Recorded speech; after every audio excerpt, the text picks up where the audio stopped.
I play to win, Will still Chamberlain. Even Damien and Satan is afraid of him.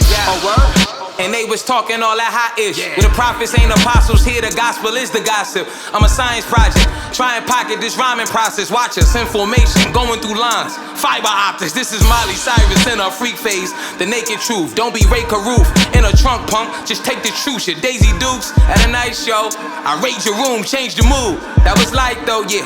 Break a fuse if they refuse. This snapping, shots without the flashes. If I was ever in a pit with you, that's harassment. Your storyboard magic, they had it. To be real, our ears over the field like 100-yard passes. Score the basket, order more caskets. Only way they getting bypasses is gastric. I'm tapped in, it's too late. Fix your face, this is sleeping on a killer in a cabin by Crystal Lake. Lord, we got rent to raise. They gon' need to raise the rim. They gon' need a cage in that gymnasium. I play to win, Will still Chamberlain. Put the globe on my middle finger and made it spin. They gon' need to raise the rim. They gon' need a cage in that gymnasium. I play to win, Will still Chamberlain. Even Damien and Satan is afraid of him.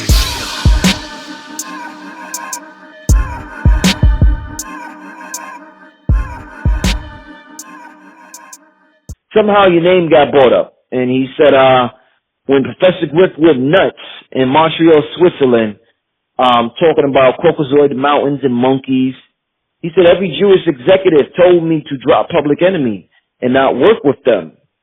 And he said, you know what I did? He said, I brought Chuck D to the Holocaust Museum. So I guess he was saying this to say that, you know, he works with people instead of just listening to, you know, the Jewish executives and dropping Public Enemy. He wanted to school Chuck D on, you know, exactly what happened with the Holocaust. So I want to get your side of the story, Griff. Exactly what went down, what happened, and just your thoughts on him bringing you up in this interview, Professor Griff.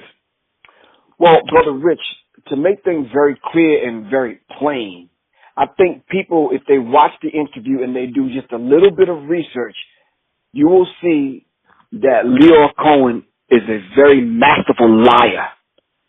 And he's a rapist like Dame Dash called him. He rapes the culture. You understand what I'm saying? And you could see, even in what you just said, you could see the same old venomous tactic that he always uses. Because he did the same thing with me and Chuck that he did with Dame and Jay. Right. He went and put his arm around Jay, and then Jay ended up leaving Dame Dash. Some statements were made that Chuck D, Flavor, I don't know about Flavor, Terminator, not, I can exclude him, but everyone else in the group knew I was telling the truth, and to this day, what I said still stands as the truth, and you and anybody else can go research it. All I did was give the history of the Caucasian race as taught to us by the Most Honorable Elijah Muhammad. And anybody can go look that up. Khalid Muhammad laid it out. Malcolm X laid it out. Honorable Minister Louis Farrakhan laid it out. Hell, you got some preachers that lay it out. The goddamn Discovery Channel, History Channel. All of them back up what Professor Griff said back in Switzerland at that particular time. So if he saves people and he saves situations, how come he didn't call me to the Holocaust Museum? No, that's a question that Dame Dash asks us to ask, right or wrong. Right. So how come you didn't call us? Why is it that you called Chuck? Chuck wasn't the one that made the statement. Although Chuck had the same kind of sentiment, the same kind of feelings, the same kind of thoughts that he put in some of the records. When you start talking about so-called chosen frozen, apologies made to whoever's pleasing, still it got me like Jesus. Same thing, different person though, because they had an agenda. They had an agenda to neutralize the most powerful, politically conscious, socially conscious hip-hop group ever in the history of black music, ever in the history of music. Indeed. They had an agenda, plain and simple. And that's just, and then it came to fruition though. So when he gets on the Breakfast Club, now mind you, why would there be a need to talk about Professor Griff in 2018? If I'm this old washed up rapper, if I'm this old stage prop like Russell Simmons said I was, after Russell Simmons talked about me like a dog, if I was this dude, why would there be a need to bring my name up? And by what I said it way in Switzerland in the 80s, it must be still on your mind, Mr. Lyor Cohen. Why is it still on your mind? Because he know, and the rest of the people like Chuck D and the rest of them know, or Hank Shockleys and the Bill Stephanies and Harry Allens and the rest of these people, all of them knew I was telling the truth. Plain and simple. And the thing about that, Brother Rich, is the fact that it was very timely, because the history of Public Enemy, if it's told right, we was only supposed to be in the music industry for 2 years. So if you look at the time we came into 86, 87, 88, 89, we making our exit out, right? Professor Griff was right on time. I was laying out the history. I was laying out the history of the Caucasian people and their business practices. All right. And then I laid out the history of the Jewish involvement in the music industry, and I laid out the Jewish involvement, period, according to what was taught to us by the Most Honorable Elijah Muhammad in the secret relationship between blacks and Jews. Chuck knew it. Everybody in the group knew it. Slave knew it. I knew it. People around us knew it. This was common knowledge. This is the kind of stuff that we talk about on an everyday basis on the tour bus. So, but guess who was the road manager and guess who was the spokesman for Public Enemy at that time? Professor Griff. Because I was the Minister of Information. Mm-hmm. So if this is common knowledge and this is what we talk about all the time and we're supposed to be making an exit, I'm like, okay, no problem. Let's talk about it. So that's when I sat down in that infamous interview with David Mills, who I think they sent him. You understand what I'm saying? Mm-hmm. That's when I sat down and laid out all of this information. Because at that time, I used to carry a suitcase full, Brother Rich. A suitcase, man. I had a suitcase full of books. Because I was the Minister of Information. I was an avid reader. Mm-hmm. I laid out a whole table full of books as proof. And all of my quotes were coming from Jewish people. But yet, they put their arm around Chuck, whisper in his ear, and Griff ended up getting thrown out of the group. How did that happen? Dame Dash is right. Why don't you get the story from the flip side of the coin? Why don't you ask some other people? Ask the Lyor Cohens, because I met with Lyor.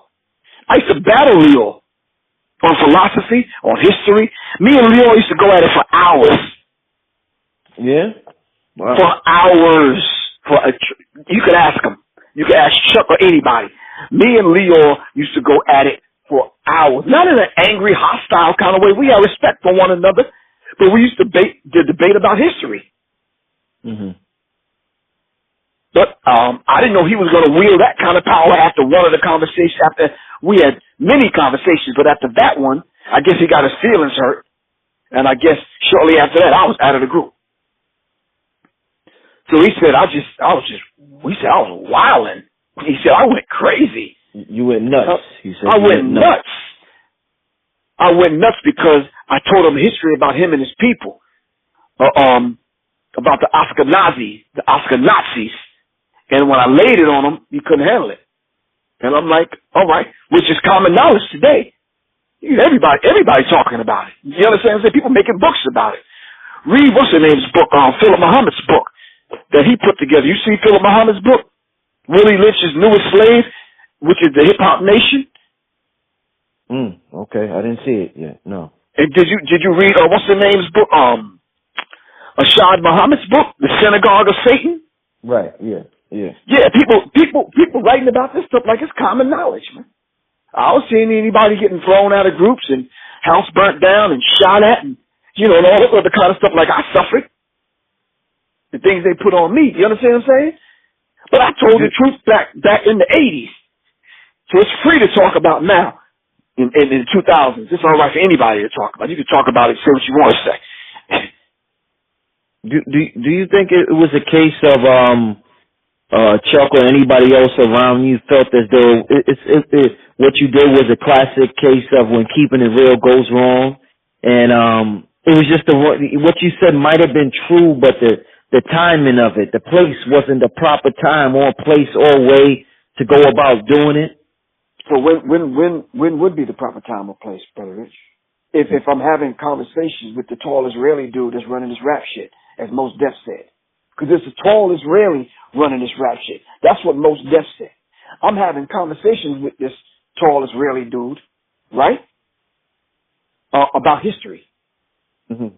So we were supposed to be exiting out of the music industry, right? 2-year plan. We were supposed to be exiting out. Came in late 86, came in 87, did our thing, exiting 89. So when was the right time to talk about it, Brother Rich? Mm. So when do you talk about it? When you get out of the industry? When do you talk about it? When do you talk about the Chuck Berrys and how they and credited someone else for rock and roll? When do you talk about the Little Richards? When do you talk about the same thing James Brown talked about and Michael Jackson talked about? When do you talk about these things? When do you talk about the same thing Shaka Khan and other people talked about this music industry? When do you talk about the same thing that Whitney Houston talked about this music industry? Mm-hmm. So I must be keeping good company then, man. You understand what I'm saying? So if all of these people are talking about the same thing in the music industry, and Dame Dash is absolutely correct, man. He's absolutely correct. Why don't we interview these other people? Like, when I talk about Vivendi, this French company, I always talk about Vivendi, but no one want to go do the research and figure out what did Vivendi have to do with Chris and Irv Gotti, right? And their label, which Lyor had something to do with it. Rockefeller Records. How come no one would question Lyor about how Rockefeller Records end up out of Dame Dash in the other man's hands, right into their hands in order to give it back to Jay. But Dame Dash and his partner out of the deal. How come no one even asked these questions, man? But you see, I was doing interviews when I laid out this Illuminati thing, and I started putting the information out there, all right? But no one would really check for it because they started checking for this Illuminati stuff. And they glossed over the information that I was laying out. But I laid it out in every lecture, Brother Rich. Mm-hmm. I laid it out about who created and started these damn 360 deals. Same people, Brother Rich. Check the Todd Moskowitz and the Lyor Cohens and the Julie Ringwalds and the rest of these people. I laid all of this out, man, before. I laid out this 360 deals and all this kind of stuff, man. Years ago, Brother Rich. But Professor Griff is crazy. He's nuts, though. He's nuts. So what's so nuts about Professor Griff telling the truth? The history of the Caucasian race has been out there because Malcolm put it out there. Farrakhan put it out there. Elijah Muhammad put it out there. There's a few people that put it out there. And now they comfortably talk about it on the History Channel and the Discovery Channel. Why Professor Griff got to be nuts? Because I come along and tell the truth. The truth was already written in books that I studied. Dr. Ben already laid this out. Dr. John Lewis Clark already laid this out. It says, I wasn't saying anything new. They just didn't want to go do the research because it's easier to put your arm around Chuck and whisper in his ear to get me thrown out of a group. So the question now becomes, well, Chuck, why you throw Professor Griff out of Public Enemy? And for what? Because he said, what? We never had a history with cohabitating with white people. We lived in Roosevelt, Long Island. The last white family to move out of Roosevelt was Howard Stern's family. So we ain't never had no real cohabitation with white people. You understand what I'm saying? Mm-hmm. So all of a sudden now, we form a rap group. I got knowledge itself. This is common knowledge, the thing that we always talk about in the hood, on the tour bus, when we get together, or whatever, how white people control this and white people control it, because that's the conversation that's going on today. Am I right or wrong? It definitely is, yeah. So now all of a sudden I tell the truth way over in Switzerland, and all of a sudden I get back to America, and shortly after that I'm kicked out of the group. Come on, man. There was something bigger operating behind the scenes, Brother Rich. There was something bigger operating behind the scenes to get rid of Professor Griff, man. Griff, we often hear about, Lyor has the rap of being the bad guy in the hip hop game. But a lot of people look at Rick Rubin as being one of the good guys in hip hop during that time. What are your thoughts on Rick Rubin, and do you feel as though is he any different from Lyor Cohen? Yeah, I think Rick Rubin is much more talented individual. I think Rick Rubin is a lot different than the Lyor Cohens of the world. Yeah, of course. Rick Rubin is a talented individual who has insight. Lyor wasn't even around when Public Enemy got signed. At least I didn't meet him then. I met him after. It was Rick Rubin that insisted that Def Jam signed Public Enemy. And as I often state, and Chuck and the rest of them will tell you the same thing. Russell Simmons did not dig Public Enemy. He wasn't checking for Public Enemy like that. I think he trashed our first demo tape. Trashed it. You understand what I'm saying? So Russell didn't have no insight and no vision in politically conscious, socially conscious situations, especially when it came to Public Enemy. He didn't have no insight on that. He wasn't the one that wanted to push the Public Enemy envelope. They looked at it as like a fad and it was going to die off soon. And it's cute that these dudes are coming on stage with guns. But when they started seeing us affecting the landscape of the black community, and we started affecting people's minds and teaching people and educating people, and people started to listen, oh man, you know, that call came from on high, man. They had to say, okay, no, we got to stop that. And they spewing Nation of Islam rhetoric. And the short guy with the red beret, Professor Griff, he's in the Nation of Islam and the ranks coming out of Mosque number 7, Temple number 7 in New York. It's like, wow, no, we got to stop that. So if you really take a step back, Brother Rich, and you look at it, and it's almost like, okay, yeah, we gotta stop this because we cannot let this go on. And then on top of that, this guy is doing interviews and people are listening now because this is the first time ever in the history of music that this went down like this, Brother Rich. Mm-hmm.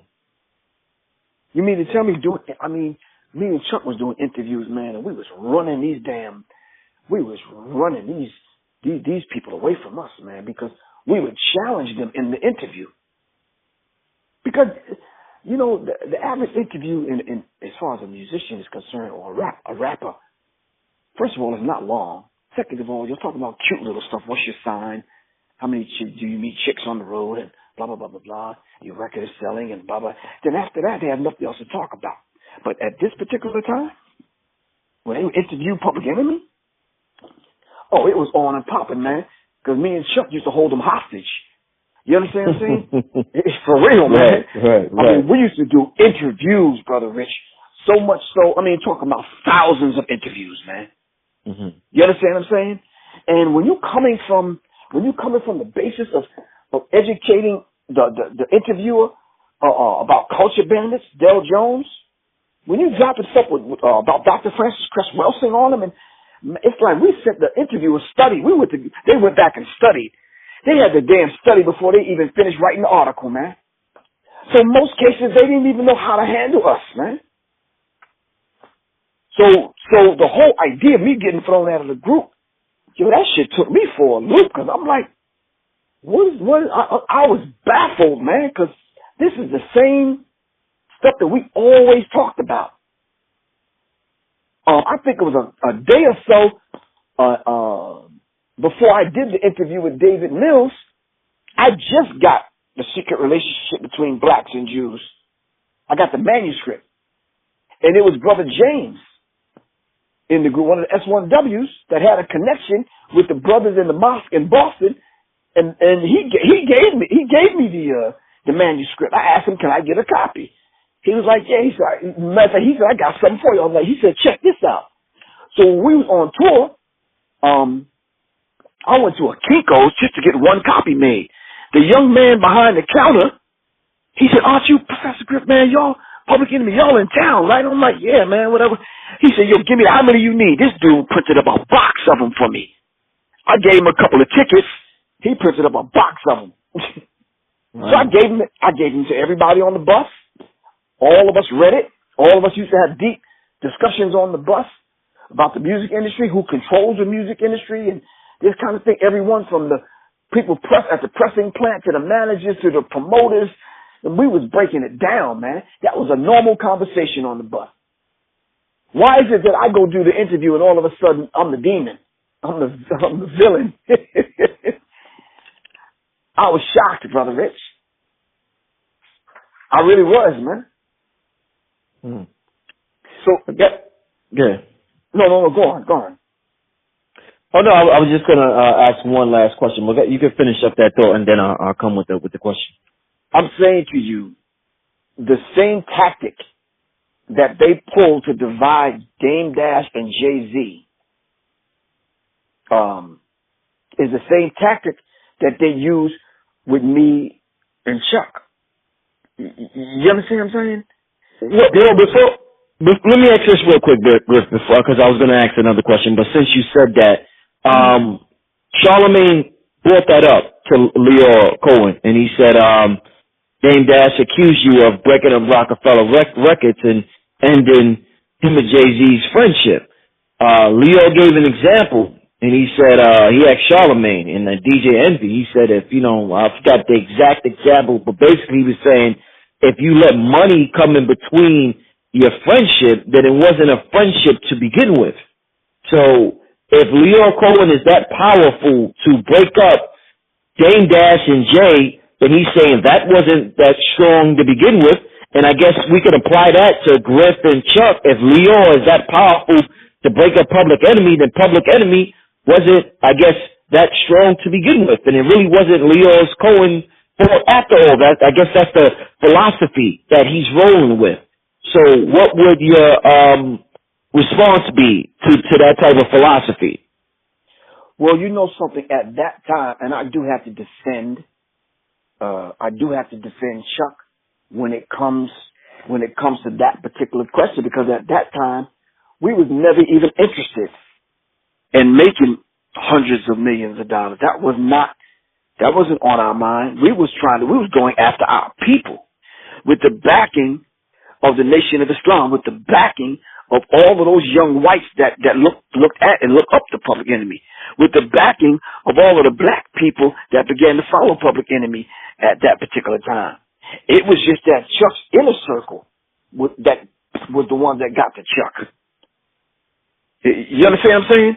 Mm-hmm. So even if Chuck did fall for the devil's trick, and he ended up getting rid of me for whatever reason, I truly don't even know to this day, because he told me I was suspended. And that's when I went on MTV and other stations like, how the fuck do you get suspended from a rap group? And at that time, that's what I was saying, niggas get shot for shit like that, man. You understand what I'm saying? Selling out, betraying people. This is why Dame Dash to this day has a grudge against Lyor Cohen. And Lyor is an outright liar, because from a short period of time that I talked to you earlier, right, Brother Rich, for a few minutes, from that short period of time, I done dug up 12 pictures already of Lyor and Dame Dash. Lyor said on the Breakfast Club that he don't even know Dame Dash. Right. Charlemagne the God said, wait a minute, y'all made a lot of money together. How you gonna say you don't know him?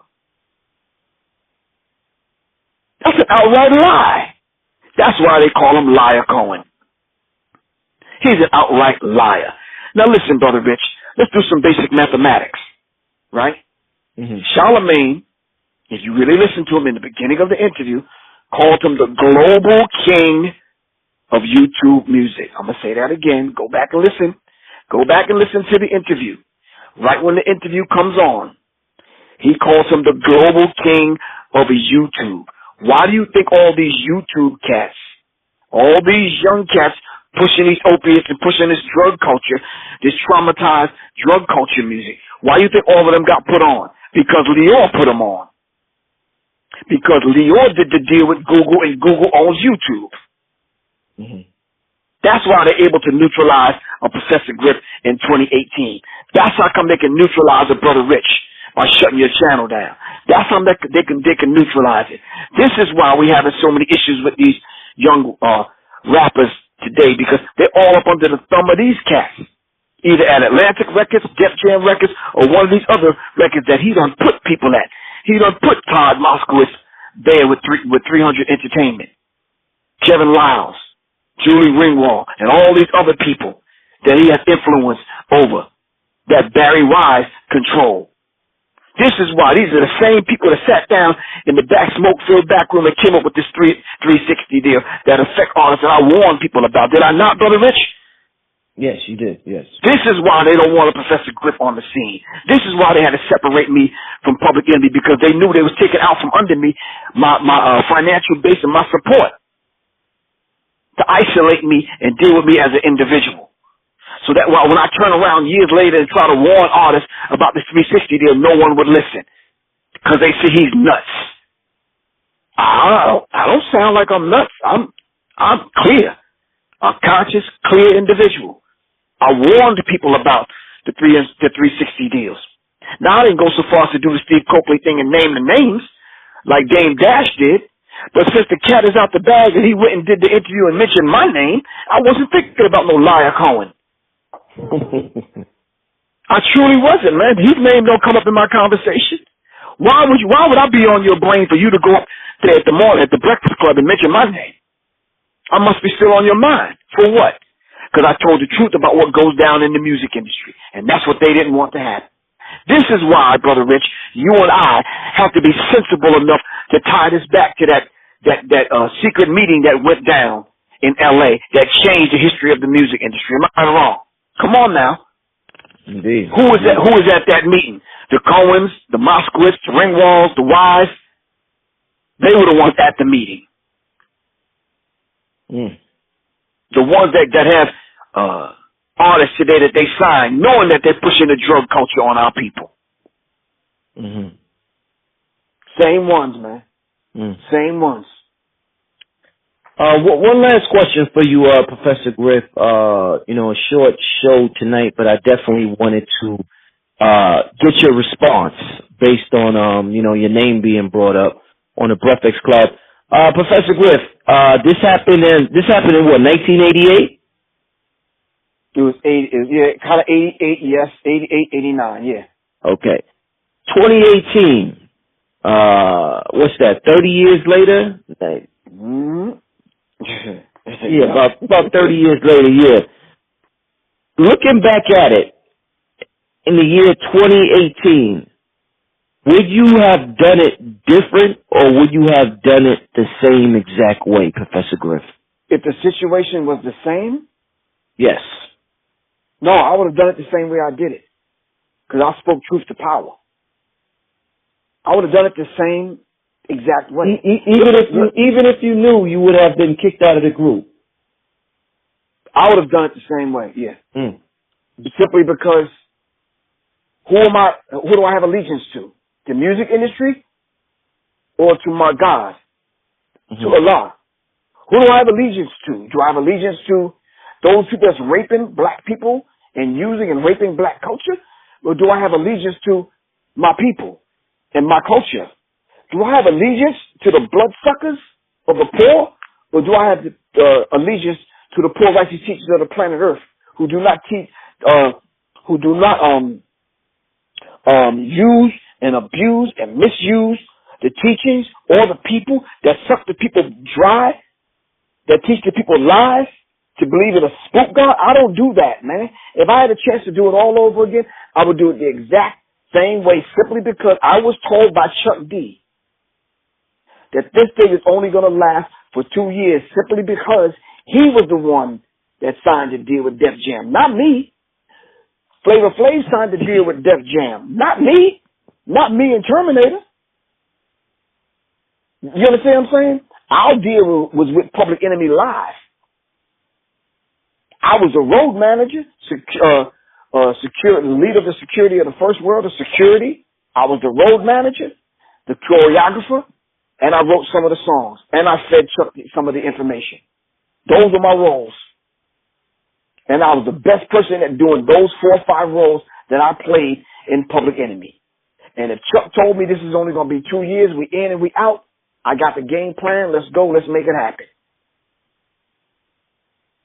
That's why we did things as though it was a sense of urgency. Like it was a sense of urgency. This is why you heard the siren in the beginning of our show. Because it was a sense of urgency. This is how come we came on stage with military uniforms and weapons, because it was a sense of urgency. We was going to get in the music industry and we was going to get out of the music industry. Now, I didn't know that the brothers were going to stay. I was reaping havoc in those interviews, man. Go back and check out some of them Public Enemy interviews. I was reaping havoc in them interviews, man. But I didn't know Chuck had changed his mind. And I tell Chuck to this day, if you had changed your mind, bro, how come you ain't pull me in and say, yo, the game plan has changed. This is what we're going to do now. And I would have been like, cool, bet. And I would have been flexible. But he never told me that. He never told me he changed his mind. He never told me he changed his mind in 2018 he wanted to be a rock star. He never said that. Now, if he had told me then in 1989, of course we flexible, man. We roll with the punches. We do what we have to do to survive. Am I right or wrong? If he had said, yo, seriously, man, I'm trying to get rich in this shit. For real. I'm trying to get this loot. What you gonna do, Griff? And if he'd have put it to me, I'm like, come on, man. I got hustle about me. You understand what I'm saying? If you trying to hustle this music and you trying to get paid, then okay, we can still get paid and entertain the people and educate the people at the same time. But you never told me that, Chuck. You left me out there to dry. You left me out there for these people to crucify me. You left me out there just by myself. And it's like, damn, bro, for real? And then you're going to turn around and kick me out of the group, like, and I'm like, for what? Like, okay, what did I do that was so different than what any of us were doing in the group at that particular time? The same understanding and the same belief and the same information that I talked about in those interviews, Chuck D felt the same way. Why he backed from it at that time, I don't know. I guess to save his own ass. I don't know, man. You got to ask Chuck D that question. And I'm going to tell you like Dame Dash was telling us. Go interview them other people on the flip side. Interview the Chuck D's of the world. And ask them why'd you kick Professor Griff out of the group for telling the truth? Did Professor Griff tell the truth? And if he say anything other than, yeah, Professor Griff told me the truth, I'll say go back and read The Secret Relationship Between Blacks and Jews, Part 1, Part 2, and Part 3. Go back and read how white folks got so rich. Go back and read The Synagogue of Satan. Go back and read Willie Lynch's Newest Slave by Philip A. Muhammad. You understand what I'm saying? Go back and read the American Directory of Certified Uncle Toms. All of these books spoke truth to what I was saying. Plain and simple, man. Indeed. Leave your contact info, Professor Griff, for those who want to contact you. If people want to contact me about this or anything else in reference to interviews or whatever else I did from way back in the 80s to present, they can call me at 678-557-2919. It's 678-557-2919. Or they can go on my YouTube channel because it's best that I put this kind of stuff on my YouTube channel since they shutting people's channels down. I don't know if you heard about that, Brother Rich, but they're actually going after people now for a certain kind of content. But anyway, my YouTube channel is Serious Minds, SIRIUSMINDZ. My website is www.professorgriff.me, and you can email me at seriousmindsinfo@gmail.com. Once again, my phone number is 678-557-2919. It's always a pleasure, Brother Rich, and I really appreciate you, man. Indeed. Once again, family, this is Brother Rich, Professor Griff, signing out. Thanks for tuning in, and we're going to see you guys next time. Peace. Peace. I play to win, Will still Chamberlain. Even Damien and Satan is afraid of him. And they was talking all that hot ish. When the prophets ain't apostles, here the gospel is the gossip. I'm a science project, try and pocket this rhyming process. Watch us in formation, going through lines. Fiber optics, this is Miley Cyrus in her freak phase. The naked truth, don't be Ray Caruth in a trunk punk. Just take the truth, shit. Daisy Dukes at a night show. I raid your room, change the mood. That was like though, yeah. Break a fuse if they refuse. This snapping, shots without the flashes. If I was ever in a pit with you, that's harassment. Your storyboard magic that had it. To be real, our ears over the field like 100-yard passes. Scored a bag casket, order more caskets. Only way they getting bypassed, this is gastric. I'm tapped in, it's too late. Fix your face, this is sleeping on a killer in a cabin by Crystal Lake. Lord, we got rent to raise. They gon' need to raise the rim. They gon' need a cage in that gymnasium. I play to win, Will still Chamberlain. Put the globe on my middle finger and made it spin. They gon' need to raise the rim. They gon' need a cage in that gymnasium. I play to win, Will still Chamberlain. Even Damien and Satan is afraid of him.